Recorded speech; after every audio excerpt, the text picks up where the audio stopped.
Hello friends, good morning. আবার একটা চলে আসলাম ছোট্ট মিনি ব্লগ নিয়ে, সোমবারের ব্লগ। প্রতি সোমবারের মতো এই সোমবারও আমরা ভিডিও শ্যুটের প্ল্যান করেছি। প্রতি সপ্তাহের মতো এই সপ্তাহে আমি রিকিদার সাথেই বেরোবো। তো আজ আমাদের সাথে আরেকজনও যাবে, সে হচ্ছে আমার দাদা। তো অনেক দিন ধরেই ও বেরোবে বেরোবে করছিল, কিন্তু বেরোতে পারছিল না। সো অ্যাট লাস্ট আমরা তিনজনাই ভিডিও শ্যুট করতে যাব।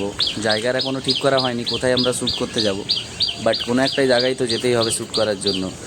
প্রতি সোমবারই আমরা কোথাও না কোথায় যাই, লাইভে আসি, তোমাদের সাথে সবটাই শেয়ার করি, আর একটা ছোট্ট মিনি ব্লগও বানাই আমি। তো এই সোমবারও আমি সেই ব্লগটা বানাচ্ছি। তো রিকিদা ঘর থেকে বেরিয়ে গেছে, রিকিদা আসছে, ওয়েট করছি। রিকিদা আসলে পরেই আমরা বেরিয়ে পড়বো ভিডিও শ্যুটের উদ্দেশ্যে। তো চলো গাইজ, তো রেডি ফেডি হয়ে গেছি। রেডি হওয়ার পরে এখন রিকিদার জন্য ওয়েট করছি। রিকিদা রাস্তাতেই আছে, চলে আসবে। তো একটু পরে বেরিয়ে পড়বো আমরা। দেখা যাক কোন জায়গায় যাওয়া যায়, তোমাদের সাথে সবটুকুই শেয়ার করব। তো চলো গাইজ, সাথে থাকো।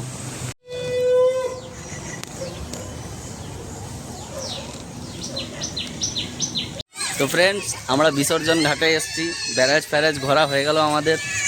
ভিডিও তো বানাতে দিলই না আমাদিকে, অনেক দিন ধরে ভাবছিলাম। এখন জল ফল ছেড়েছে, সবাই দেখতে পাচ্ছ, জল পুরো একদম। তো ভিডিও বানাতেই দিচ্ছে না। এই যে আমাদের রিকিদার অবস্থা বলছে পুরো খারাপ নাকি, আর ভিডিও বানাবে না, বাড়ি যাবে বলছে ওরা। তো তাও দেখছি কী কী শ্যুট করা যায়।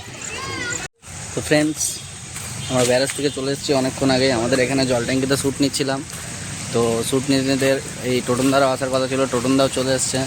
এখন আমরা শ্যুট নিচ্ছি। ঘেমে ঘুমে একাকার হয়ে গেছে, বৃষ্টি পড়ছে, তাও কোনো যায় আসে না। বৃষ্টিতেও আমরা শ্যুটগুলো করছি। তো চলো ভিডিওগুলো শ্যুটগুলো কমপ্লিট করি।